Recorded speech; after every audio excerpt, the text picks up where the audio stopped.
नमस्कार। ज्योतिष शास्त्र में श्रद्धा और विश्वास रखने वाले सभी जातकों का पारलौकिक जगत चैनल में बहुत बहुत स्वागत है। धन, वैभव, सुख, ऐश्वर्य, विवाह और संतान के कारक दैत्य गुरु शुक्र 18 जून को राशि परिवर्तन करके अपनी शत्रु राशि मंगल की राशि मेष राशि से राशि परिवर्तन करके स्वराशि वृषभ राशि में गोचर कर चुके हैं और पूरे 25 दिन 13 जुलाई तक वृषभ राशि में ही गोचर करेंगे। शुक्र के इस गोचर का बहुत ही व्यापक प्रभाव पड़ेगा आपके जीवन पर, क्योंकि एक तो शुक्र स्वयं शत्रु राशि में गोचर कर रहे थे, उससे बाहर आएंगे और अपनी ही राशि में गोचर करेंगे, तो उसका अत्यंत शुभ प्रभाव आप पर पड़ेगा, आपको अत्यंत शुभ फल प्रदान करेंगे। और इस गोचर की सबसे महत्वपूर्ण बात यह है कि शुक्र पर ना तो राहु की दृष्टि पड़ रही है और ना ही केतु की दृष्टि पड़ रही है। तो बात करते हैं वृश्चिक राशि के जातकों पर शुक्र के राशि परिवर्तन का क्या प्रभाव पड़ेगा, लेकिन उससे पहले मैं आपको ये बताऊंगा कि शुक्र क्या है, शुक्र का प्रभाव क्या है और किन किन जातकों को शुक्र इस गोचर काल में सर्वाधिक प्रभावित करेंगे, सर्वाधिक शुभ फल देंगे। ये विश्लेषण आपकी चंद्र राशि के आधार पर किया जा रहा है और वीडियो के अंत में मैं आपको शुक्र के उपाय भी बताऊंगा। तो चलिए वीडियो शुरू करते हैं। तो पहले समझते हैं शुक्र क्या है और शुक्र का क्या प्रभाव पड़ता है। ज्योतिष शास्त्र में शुक्र को सर्वाधिक शुभ फल देने वाला ग्रह माना गया है। देवगुरु बृहस्पति और शुक्र ये दो ग्रह ऐसे हैं जो कुंडली के हर भाव में शुभ फल ही प्रदान करते हैं। शुक्र धन, वैभव, प्रेम, सांसारिक सुख, संतान, विवाह, कला, संगीत, साहित्य के कारक हैं। शुक्र सौंदर्य और आकर्षण के भी कारक हैं। दुनिया की हर वो चीज़ जिसमें ग्लैमर है, आकर्षण है, चमक दमक है और जिसे पाकर हमें सुख मिलता है, उसके कारक हैं शुक्र। दुनिया में हर व्यक्ति धन वैभव चाहता है, सुखपूर्वक जीवन बिताना चाहता है, खूबसूरत जीवन साथी, शानदार मकान, शानदार वाहन, सुख सुविधा के साधन और मानसिक शांति और सुकून, और ये सब शुक्र के प्रभाव से होता है। शुक्र प्रधान व्यक्तियों में चुंबकीय आकर्षण होता है। आकर्षक व्यक्तित्व, मधुर वाणी, मिलनसार व्यवहार, ये सब शुक्र के प्रभाव से आता है। शुक्र सौर मंडल का सबसे चमकीला ग्रह है और शुक्र को भोर का तारा भी कहा जाता है। शुक्र सुहाग और सौभाग्य के कारक हैं और विवाह होने के पश्चात नववधू को शुक्र के दर्शन कराए जाते हैं, भोर के तारे के दर्शन कराए जाते हैं, ताकि उसका सुहाग और सौभाग्य अटल रहे। यही शुक्र 18 जून को राशि परिवर्तन करके अपनी ही राशि वृषभ राशि में गोचर कर चुके हैं और पूरे 25 दिन तक 13 जुलाई तक वृषभ राशि में ही रहेंगे। अपनी ही राशि में गोचर करते हुए शुक्र अत्यंत बली होंगे और सर्वाधिक शुभ फल प्रदान करेंगे। अब प्रश्न ये पैदा होता है कि ऐसे कौन से जातक हैं, किन किन जातकों पर शुक्र के इस राशि परिवर्तन का सर्वाधिक प्रभाव पड़ेगा और किन पर कम प्रभाव पड़ेगा। तो वैसे तो सभी जातकों पर शुक्र के राशि परिवर्तन का प्रभाव पड़ेगा, लेकिन वो राशियां जो शुक्र की राशि हैं, वृषभ और तुला राशि, या वो राशियां जो शुक्र के परम मित्र शनि की राशि हैं, मकर और कुंभ, वो राशियां ज़्यादा प्रभावित होंगी। साथ ही साथ जिन जातकों के जीवन में शुक्र की महादशा या अंतर्दशा चल रही है, उन पर शुक्र का सर्वाधिक प्रभाव पड़ेगा। इसके अलावा शुक्र का गोचर वृषभ राशि में है और वृषभ राशि में 3 नक्षत्र हैं, कृत्तिका नक्षत्र, रोहिणी और मृगशिरा। तो वो जातक जिनका जन्म कृत्तिका नक्षत्र में हुआ है, जिनका जन्म रोहिणी नक्षत्र में हुआ है या जिनका जन्म मृगशिरा नक्षत्र में हुआ है, वो जातक शुक्र के इस राशि परिवर्तन से ज़्यादा प्रभावित होंगे। इसके अलावा जो लोग शुक्र से संबंधित कार्य व्यवसाय करते हैं वो भी प्रभावित होंगे। संगीत, नृत्य, अभिनय, नाटक, लेखन, काव्य, गायन, वादन, सोशल मीडिया, पत्रकारिता, शिल्पकला, मूर्तिकला, चित्रकला, ये सब, या फिर जो लोग ड्रेस डिज़ाइनिंग, फैशन डिज़ाइनिंग का काम करते हैं, ग्लैमर इंडस्ट्री से जुड़े हैं, सुख सुविधा के साधनों का व्यापार करते हैं, महिलाओं के सौंदर्य प्रसाधन का व्यापार करते हैं, जेम्स और ज्वेलरी का जो व्यापार व्यवसाय करते हैं, ऐसे सभी जातक शुक्र के इस राशि परिवर्तन से ज़्यादा प्रभावित होंगे। अब यहाँ पर शुक्र क्या करेंगे? कोई भी ग्रह अपनी ही राशि में बहुत अच्छे रिजल्ट्स देता है तो वो ग्रह जो जो चीज़ें दे सकता है वो पूरी तरह से प्रदान करेगा, यानी 100% पॉजिटिव रिजल्ट रहेगा शुक्र का। अब इस गोचर काल में शुक्र कुछ राशियों के लिए मालव्य राजयोग बनाएंगे, कुछ के लिए विपरीत राजयोग भी बनाएंगे। संतान की प्राप्ति और विवाह के लिए शुक्र का वृषभ में जाना बहुत ही श्रेष्ठ लाभ देने वाला होगा। साथ ही साथ धन के संचय और निवेश के लिए भी ये गोचर काल अत्यंत श्रेष्ठ है। हालांकि इस गोचर का एक नेगेटिव पहलू भी है और वो ये है कि आपके अंदर होर्डिंग की प्रवृत्ति बढ़ेगी, धन को ज़्यादा से ज़्यादा संचित करने की प्रवृत्ति होगी और इससे लोभ और लालच को जन्म प्राप्त होगा। तो चलिए बात करते हैं शुक्र के वृश्चिक राशि में गोचर का विभिन्न राशि के जातकों पर क्या प्रभाव पड़ेगा। लेकिन एक बात आप अच्छे से समझ लीजिए कि गोचर में तो शुक्र बली हैं, लेकिन अगर आपकी जन्म कुंडली में कमज़ोर हुए तो उतना लाभ नहीं मिलेगा। तो इसके लिए आप शुक्र का उपाय भी कीजिएगा।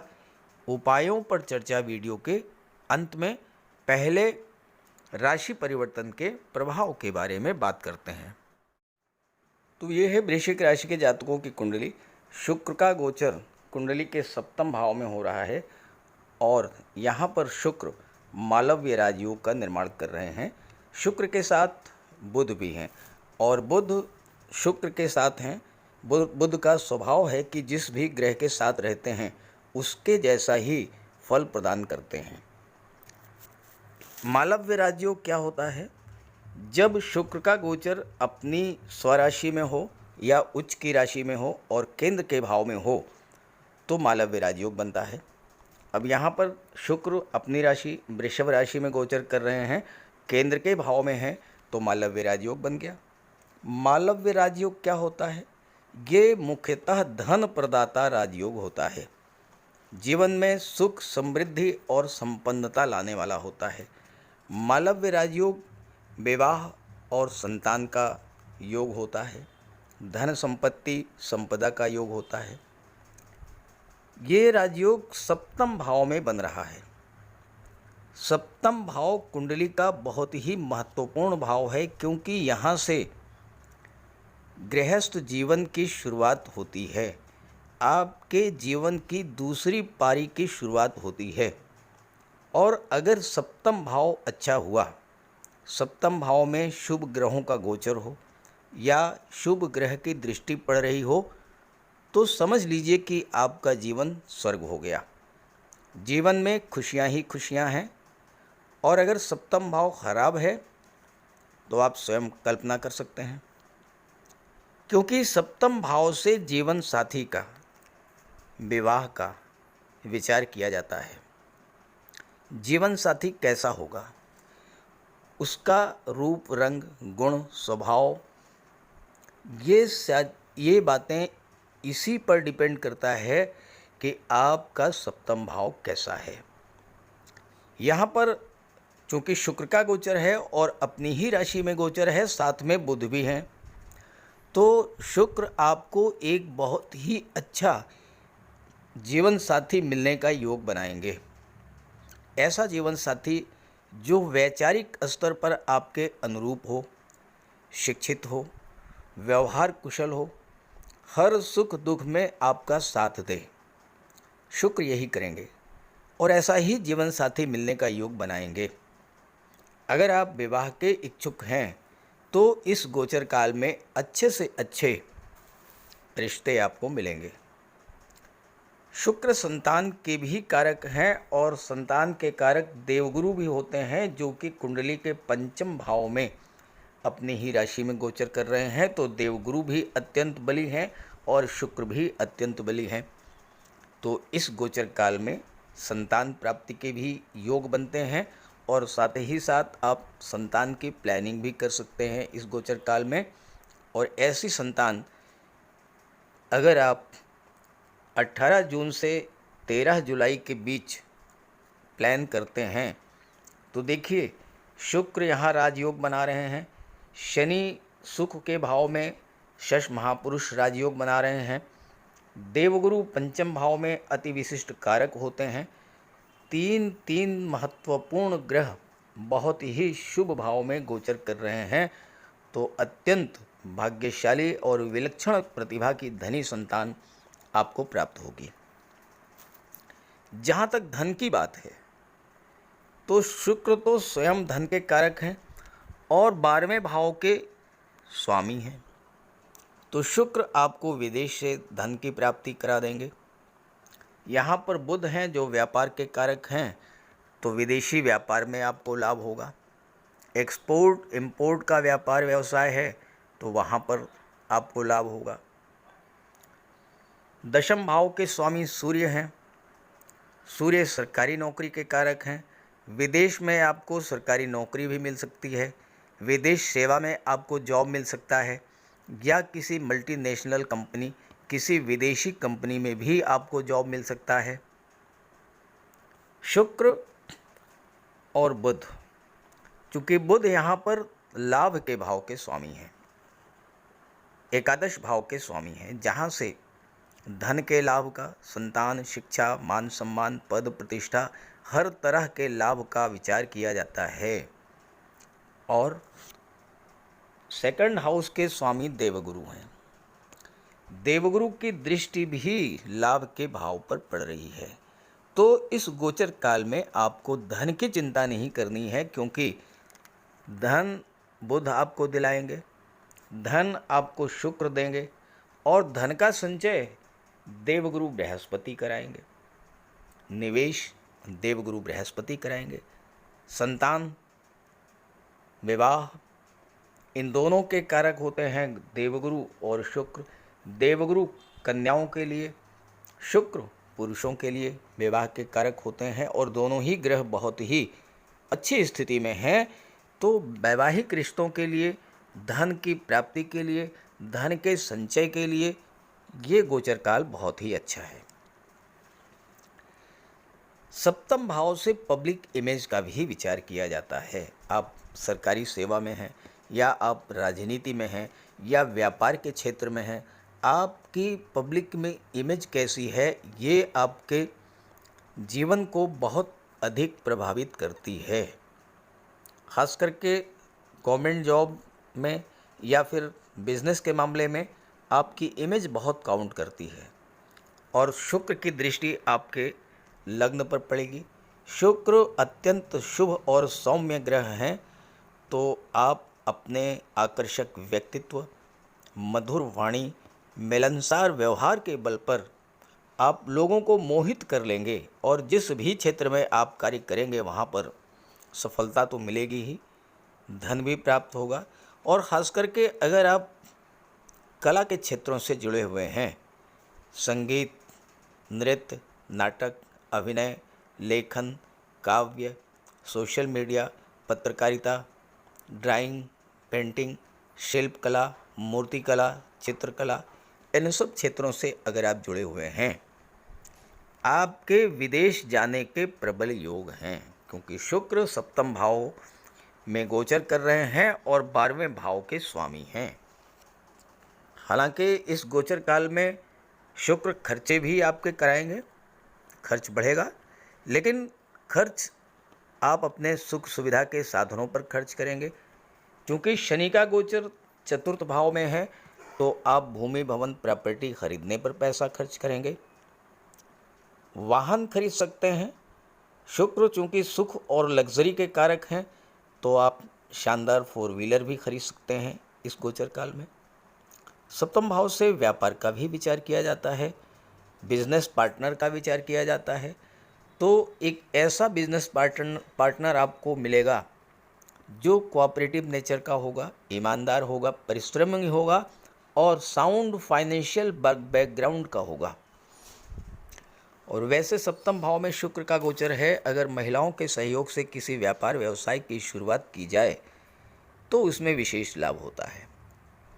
आप अपनी पत्नी के नाम से भी कोई व्यापार व्यवसाय शुरू कर सकते हैं। आप स्वयं गवर्नमेंट जॉब में हैं या प्राइवेट सेक्टर में कोई जॉब कर रहे हैं, तो आप अपनी पत्नी के नाम से या आपकी पत्नी स्वयं कोई व्यापार व्यवसाय शुरू कर सकती हैं और उसमें आपको बहुत अच्छी सफलता मिलेगी अगर आप ये शुरुआत 18 जून से 13 जुलाई के बीच में करते हैं। अगर आपने प्लानिंग कर रखी है पहले से कि कोई व्यापार व्यवसाय की शुरुआत करनी है, तो ये समय आपके लिए बहुत शुभ है और इस समय अगर आप व्यापार की शुरुआत करेंगे तो निश्चित रूप से आपको सफलता के प्रबल योग बनते हैं। शुक्र की दृष्टि लग्न पर पड़ेगी, आइए इस पर भी बात कर लेते हैं। कुंडली के लग्न भाव पर शुक्र की दृष्टि पड़ेगी और बुध की भी दृष्टि पड़ेगी 2 जुलाई तक। लग्न भाव से आपके व्यक्तित्व, आपके व्यवहार, आपके स्वभाव, आपके स्वास्थ्य, इन सब का विचार किया जाता है और शुक्र के प्रभाव से आप स्वस्थ रहेंगे, निरोग रहेंगे और आपके लग्न के स्वामी मंगल हैं, तो मंगल के प्रभाव से वैसे भी आपका शरीर वेल बिल्ट होगा। और चूँकि मंगल छठे भाव के स्वामी भी हैं और मंगल को शत्रुहंता कहा जाता है, तो आपके ना तो कोई शत्रु होंगे और ना ही कोई रोग आपको परेशान कर पाएगा। विघ्न बाधाएं जो होंगी वो आप अपने साहस पराक्रम से और साथ ही साथ शुक्र के प्रभाव से अपने मिलनसार व्यवहार और मधुर वाणी से जीवन के हर क्षेत्र में आ रही किसी भी समस्या का निराकरण करने में सक्षम होंगे। और बुध चूँकि बुद्धि के, ज्ञान के, स्किल के, कौशल के, तर्क शक्ति, वाक शक्ति, लेखन शक्ति के कारक होते हैं, तो इन सब गुणों का विकास होगा आपके अंदर और ये सब चीज़ें आपको जीवन के हर क्षेत्र में सफलता देने वाली होंगी। अब यहाँ पर एक बात समझने की है कि अगर शुक्र आपकी कुंडली में स्ट्रॉन्ग पोजीशन में है, जन्म कुंडली में, तो कोई बात नहीं है, सारे लाभ मिलेंगे। लेकिन अगर शुक्र आपकी जन्म कुंडली में कमज़ोर हैं तो शुक्र को बल दीजिए, उसके लिए शुक्र का उपाय कीजिए। तो बात कर लेते हैं उपायों पर। ज्योतिष शास्त्र में शुक्र ग्रह को प्रेम, सौंदर्य, वैवाहिक सुख, वैभव, ऐश्वर्य का कारक माना गया है। जिन जातकों की कुंडली में शुक्र ग्रह मजबूत होता है, उनका दाम्पत्य जीवन अत्यंत मधुर और प्रेम से भरा होता है। शुक्र ग्रह की शुभता के चलते पति पत्नी के बीच हमेशा सामंजस्य बना रहता है और उनके पास कभी भी भौतिक सुखों की कोई कमी नहीं होती है। वहीं कुंडली में शुक्र के कमज़ोर होने पर व्यक्ति को आर्थिक तंगी झेलनी पड़ती है। पति पत्नी के बीच किसी न किसी बात को लेकर अक्सर वैचारिक मतभेद बने रहते हैं। तो इसके लिए शुक्र के उपाय कीजिए। सबसे पहले माता लक्ष्मी की उपासना कीजिए और शुक्रवार के दिन श्री सूक्त या लक्ष्मी सूक्त का जाप कीजिए। दूसरा, घर को साफ सुथरा स्वच्छ रखें, साफ सफाई पर विशेष ध्यान दें और घर में कबाड़ बिल्कुल जमा ना होने दें, कबाड़ को हटा दें। भूल करके भी फटे हुए या जले हुए कपड़े न पहने, साफ सुथरे प्रेस करके कपड़े पहने और कपड़ों पर इत्र का भी प्रयोग करें। साथ ही साथ आप शुक्रवार के दिन 21 शुक्रवार तक सफ़ेद वस्तुएं, चीनी, दूध, दही, घी, इन सब का दान करें। और अगर आप कर सकते हैं तो शुक्रवार का व्रत भी रखें। व्रत के दिन माता लक्ष्मी की उपासना करें। चीनी, दूध, दही, घी, श्वेत वस्तुओं का दान करें। कन्याओं को भोजन करें, खीर और मिष्ठान। साथ ही साथ आप स्वयं भी शुक्रवार के दिन सफ़ेद रंग के वस्त्र धारण करें। शुक्र की शुभता को प्राप्त करने के लिए आप हीरा भी धारण कर सकते हैं, लेकिन किसी ज्योतिषी से सलाह लेकर के, और सच्चा मोती भी आप धारण कर सकते हैं। साथ ही साथ महिलाओं का सम्मान करें। किसी भी दशा में प्रयास ये करें कि अनावश्यक झगड़ा ना हो, कोई वाद विवाद की स्थिति हो तो उसको तूल ना दें। और अगर आपकी कुंडली में शुक्र कमज़ोर हैं तो शुक्र से संबंधित किसी भी वस्तु का दान ना लें, और शुक्रवार के दिन भगवान भोले शंकर के मंदिर में जाकर के उनको श्वेत रंग के पुष्प अर्पित करें। अगर आप ये सब उपाय करते हैं तो शुक्र को बल मिलेगा और आपको शुक्र के सभी लाभ, सभी फल प्राप्त होंगे। नमस्कार।